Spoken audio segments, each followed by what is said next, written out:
109,000. That's how many men, women, and children were on the National Organ Transplant waiting list as of September. And according to organdonor.gov, another person is added to that list every 9 minutes. One donor can save up to 8 lives, which is why the Department of Health and Human Services is constantly trying to raise awareness about organ donation, especially during this month. ClickOrlando.com's Brianna Voles is in for morning anchor and health reporter Kirsten O'Connor and is standing by now to ask a doctor about the need for donors. Ask a Doctor is sponsored by Conviva Primary Care for Seniors. Well, ladies, it should come as no surprise that National Donor Day falls on February 14th, Valentine's Day, a day that's all about love. Because according to Dr. Tim Laird, the Chief Medical Officer at Health First, organ donation is one of the most powerful ways you can show love to someone else by giving them life. But he says only a portion of Americans actually do that. I think 90% or so of Americans believe in and want to donate, but only about 60% actually fill out the card or do the online kind of registration. Why do you think that is? Why isn't that number higher?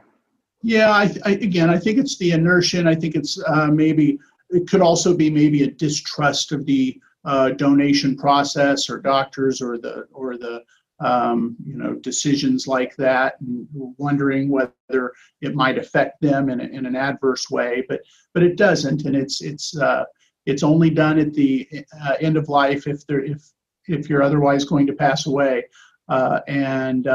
so I think better understanding and better communication, like what you're doing, for Organ Donor Day, will help dispel some of the myths.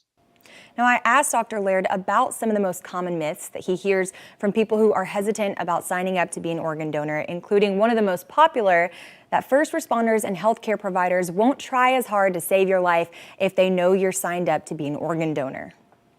I think that is something that maybe people consider, but doesn't happen in reality. I mean, in reality, this isn't even considered until all measures have been exhausted.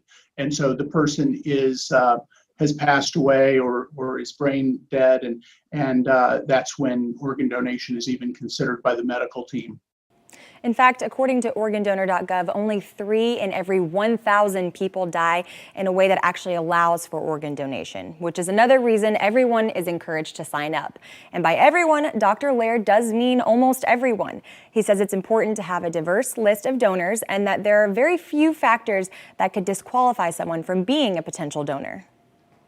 Yeah, very few people can't. If you're over the age of 18, and you sign up, even if you're older, have other medical conditions, you should go ahead and sign up.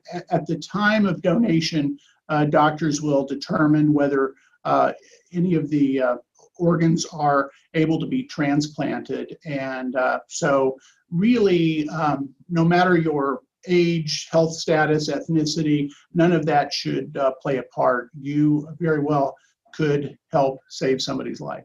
There are certain minority groups that have a little bit more of the disease, the chronic diseases that result in needing new organs. And so you're right. No matter your ethnicity, you should sign up, because there are unfortunately there's I think it's 17 people a day who die waiting for an organ transplant, and and minorities are part of that. And so absolutely, because of the immune system and the blood type checks and all the different checks to make sure that there is a suitable organ, it's important that we have a wide, diverse array of donors.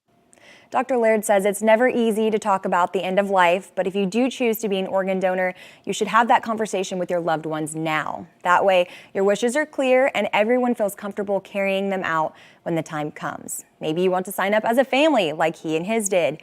It's easy to do either at the DMV or online, and we have details about how to register and what you should know before you do over at clickorlando.com/news6 at 9.